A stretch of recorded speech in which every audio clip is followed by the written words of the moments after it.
पाकिस्तान में आज तक ऐसे इलेक्शन मुनक्किद नहीं हो सके कि जिन पर धांधली का इल्जाम ना लगा हो, और शायद यही वजह है कि तहरीक इंसाफ की हुकूमत ने आइंदा इंतखाबात इलेक्ट्रॉनिक वोटिंग मशीन के जरिए करवाने का फैसला किया है। दुनिया के ज्यादातर ममालिक में पाकिस्तान की तरह का ही वोटिंग का निज़ाम है, लेकिन ऐसा बहुत ही कम सुनने को मिला है कि कहीं से कोई धांधली की शिकायत आती हो। इलेक्शन में धांधली को रोकने के लिए हुकूमत ईवीएम के इस्तेमाल पर बज़िद है, तो अपोजिशन इस पर किसी भी तरह राजी होने को तैयार नहीं है। अपोजिशन तो एक तरफ इलेक्शन कमीशन ऑफ पाकिस्तान भी इलेक्ट्रॉनिक वोटिंग मशीन पर 37 एतराज़ात उठा चुका है, जिनमें मशीन से छेड़छाड़ होना, ऑपरेटर्स की ट्रेनिंग के लिए वक्त की कमी और किसी भी इंतखाबी तनाज़े की सूरत में कोई सबूत भी दस्तियाब ना होने जैसे बड़े मसाइल शामिल हैं। और यही वजह है कि Holland, Germany, Ireland, Italy, Finland दुनिया के ऐसे तरक्की याफ्ता ममालिक जो ईवीएम का इस्तेमाल अब तर्क कर चुके हैं। आज ताज हैदर की ज़ेर सदारत सेनेट की कायमा कमेटी बराए पार्लिमानी उमूर का इजलास हुआ, जिसमें ईवीएम पर इलेक्शन कमीशन के एतराज़ात पर बात करते हुए वज़ीर रेलवे आज़म स्वाति ने तो इलेक्शन कमीशन को आग लगाने की धमकी दे दी। यही नहीं, आज़म स्वाति ने इलेक्शन कमीशन पर माजी के इंतखाबात में धांधली करवाने और उनको जमहूरियत को तबाह करने का जामिन होने का इल्ज़ाम भी लगा दिया। वज़ीर रेलवे ने कमेटी इजलास में कहा कि इलेक्शन कमीशन पार्लिमान का मजाक बना रहा है, इसने पैसे पकड़े हुए हैं। आज़म स्वाति के इल्ज़ामात पर इलेक्शन कमीशन हुक्काम सेनेट की कायमा कमेटी इजलास से एहतजाजन वॉकआउट कर गए। आज़म स्वाति के इल्ज़ामात पर नून लीगी सेनेटर आज़म नज़ीर तारड़ ने चेयरमैन कायमा कमेटी ताज हैदर को मुखातिब करते हुए कहा कि जब से इलेक्शन कमीशन बाइख्तियार हुआ है, इन्हें तकलीफ हो रही है। मुशीर पार्लिमानी उमूर बाबर अवान ने ईसीपी के एतराज़ात पर बात करते हुए इजलास में सवाल उठाया कि इलेक्शन कमीशन ने कैसे टाइम कैलकुलेट किया है कि वक्त कम है। फिलिपाइन ने इससे भी कम वक्त में इलेक्ट्रॉनिक वोटिंग मशीन का इस्तेमाल किया। मिसाल के बगैर तहफ़्फ़ुज़ात का इजहार करना किसी आइनी इदारे के लिए गैर मुनासिब है। बाबर अवान बोले कि इलेक्शन कमीशन बताए कि इलेक्ट्रॉनिक वोटिंग मशीन से कैसे राजदारी नहीं रहेगी। कमीशन कौमी जिम्मेदारी अदा करने से मत भागे, इनकार का मतलब तो फिर कुछ और ही है। इजलास में बाबर अवान ईसीपी पर उन्होंने तनकीद की और कहा कि ईवीएम पर काम करना इलेक्शन कमीशन के आईटी विंग का काम था। इलेक्शन कमीशन ये काम नहीं कर सका तो ये उसकी अपनी नाकामी है। उसने इतने साल पायलट प्रोजेक्ट क्यों रोके रखा? इलेक्शन कमीशन के एतराज़ात खुद उनके खिलाफ ही चार्जशीट हैं। मुशीर पार्लिमानी उमूर ने कमेटी और इलेक्शन कमीशन को इलेक्शन बजट से मुतालिक यकीन दहानी करवाते हुए सवाल उठाया कि बजट से मुतालिक फैसला करना एग्जीक्यूटिव का काम है, ना कि किसी इदारे का। तो फिर अभी से कास्टिंग कहाँ से आ गई है? अभी से कॉस्टिंग की बात क्यों की जा रही है? जिसके बाद चेयरमैन सेनेट कायमा कमेटी बराए पार्लिमानी उमूर ताज हैदर ने हुकूमत के इंतखाबी इस्लाहात बिल पर वोटिंग कराने का ऐलान किया था, तो आज़म स्वाति ने एतराज़ उठाया कि वोटिंग करानी है तो हुकूमती मेंबर समीना मुमताज़ को भी ऑनलाइन लिया जाए, उनका वोट ऑनलाइन ही कास्ट करवाया जाए। तबीयत उनकी ख़राब है, इस वजह से वो लॉजेस में हैं। चेयरमैन कमेटी ने कहा कि मैं ऐसा नहीं कर सकता, वोट सिर्फ उसका ही होगा जो मौजूद होगा। ताज हैदर के इस जवाब पर हुकूमती मेंबरान ने भी कायमा कमेटी से वॉकआउट कर दिया। सेनेट कायमा कमेटी पार्लिमानी उमूर ने इलेक्शन एक्ट तरमीमी बिल्स पर वोटिंग कराई और न सिर्फ इंतखाबात में ईवीएम के इस्तेमाल को मुस्तरद कर दिया, बल्कि ओवरसीज़ पाकिस्तानियों के लिए ई वोटिंग से मुतालिक तरमीम भी मुस्तरद कर दी। हुकूमत के इलेक्शन एक्ट तरमीमी बिल्स मुस्तरद हुए तो वज़ीर आज़म ने वज़रा को हक़ाइक़ सामने लाने की हिदायत की। वज़ीर इत्तलात फवाद चौधरी ने प्रेस कॉन्फ्रेंस करते हुए चीफ इलेक्शन कमिश्नर को मुतनाज़ शख्सियत करार दिया।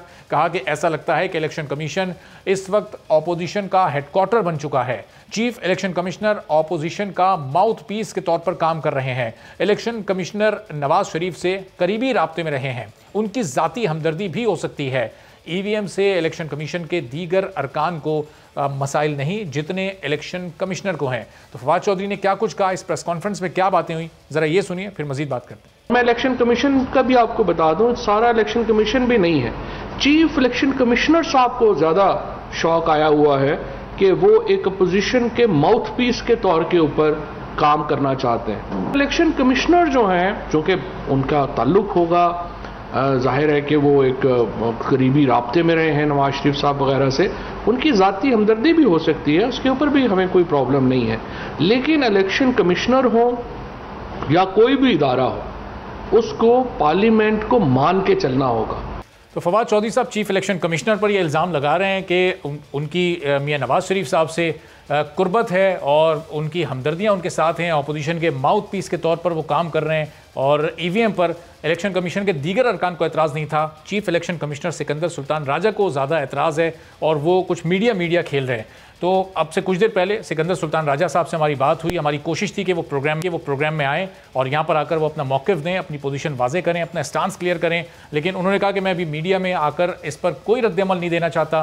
पीर को मैंने खुसूसी इजलास बुलाया है और उस इजलास के बाद फिर इलेक्शन कमीशन अपनी ऑफिशियल स्टेटमेंट जारी करेगा और अपनी हिकमत अमली को वाज़े किया जाएगा, अपने स्टांस को क्लियर किया जाएगा कि आज के हुकूमती इस रवैये पर इलेक्शन कमीशन की जानिब से क्या रद्द-ए-अमल है। तो कुछ देर पहले ही सिकंदर सुल्तान राजा साहब से हमारी बात हुई। उन्होंने प्रोग्राम में अपना मौक़िफ़ देने से इनकार किया, लेकिन ये वाज़े किया कि पीर को उनकी जानिब से कोई हिकमत अमली सामने ज़रूर आएगी। तो आगे रहनुमाओं से गुफ्तगू करते हैं कि आज इस हुकूमती रवैये पर अपोजिशन की जमातें इस वक्त क्या सोच रही हैं, अब आगे मामला किस तरफ जा सकते हैं। मोहम्मद ज़ुबैर साहब मुस्लिम लीग नून के सीनियर रहनुमा, मरियम नवाज़ और मियां नवाज़ शरीफ के तर्जुमान हमारे साथ मौजूद हैं। ज़ुबैर साहब, बहुत शुक्रिया प्रोग्राम के लिए, आपने वक्त निकाला। तो ज़ुबैर साहब, आज जो प्रेस कॉन्फ्रेंस हुई उसमें अब ज़ाहिर इलेक्शन कमिश्नर को तनकीद का निशाना बनाया जा रहा है, उन पर इल्ज़ामात लगाए जा रहे हैं, उनके इदारे पर हुकूमत की जानिब से इल्ज़ामात लगाए जा रहे हैं। तो अब ये मामला किस तरह से आगे बढ़ेंगे ज़ुबैर साहब? अब अभी तक तो हुकूमत और अपोजिशन अलग अलग लड़ाई लड़ रहे थे, अब तो इदारों से लड़ाई शुरू हो गई हुकूमत की। जी, एक तो यही सबसे पहले जो बात है, इस सारे ये तो मशीन वाली बात तो पीछे रह गई है। एक हमारे ऊपर इल्ज़ाम लगाया जाता था, आज भी इल्ज़ाम लगाया जाता है कि जी इदारों की तस्दीक करते हैं, इदारों को घसीट के बीच में लेके आते हैं। क्या election commission of Pakistan independent इदारा नहीं है पाकिस्तान के आइन के मुताबिक? क्या उसको वो रिस्पेक्ट नहीं मिलनी चाहिए जो किसी भी इदारे को मिलनी चाहिए? ये क्या कि सिलेक्टिव बेसिस पर इस इदारे की तो तस्दीक हो सकती है, इस इदारे पर ये कहा जा सकता है। अब आप सोचें कि सेनेट कमेटी में ये कहा गया कि इन्होंने पैसे पकड़े और वो कहा है वफाकी वजीर ने, किसी ऑपोजिशन लीडर ने नहीं कहा। अपनी तरफ तो कहते हैं ना जी, वो जी इमरान खान जब वो ऑपोजिशन लीडर थे उस वक्त उन्होंने फौज को क्रिटिसाइज किया था और 50,000 दफा किया था। हुकूमत में आने के बाद जाहिर है क्यों करेंगे क्रिटिसाइज। तो इलेक्शन कमीशन को कहा कि इनका आग लगा देनी चाहिए, जहन्नम में चले जाएं।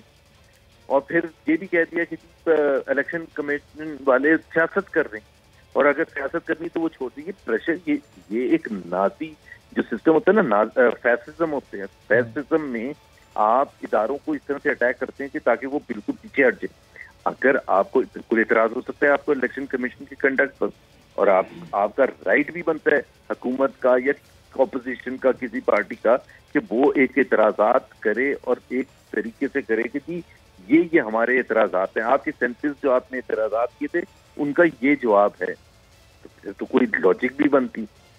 अभी आपने सीधा ही घसीट के, अब तो बातचीत सारी बंद होगी ना। एक तरफ खड़े हैं इलेक्शन कमीशन ऑफ पाकिस्तान और एक तरफ खड़ी है हुकूमत पाकिस्तान। अब 2 साल पहले पाकिस्तान की तारीख इतनी खराब है इलेक्शन के हवाले से कि 2 साल पहले कभी इतने कंट्रोवर्शियल नहीं हुए थे जिसके अभी 2 साल रहते हैं इलेक्शनों में जी। इस माहौल में जिस इदारे ने इलेक्शन करना है, कंडक्ट करना है, मशीन से हो मशीन ना हो, वो इतना ज्यादा अब कंट्रोवर्शियल हो चुका है कि अब इलेक्शन कमीशन अगर कुछ एक्सेप्ट करता है हुकूमत की बात, ऐसी बात है ऑपोजिशन कहेगी डर गए, इनको डरा दिया गया। बिल्कुल। तो इतना ज्यादा जब वो माहौल खराब हो जाए तो उससे कैसे इलेक्शन एक फ्री एंड फेयर हो सकता है? सब्सक्राइब करें और बेल दबाएं ताकि कोई खबर रह न जाए।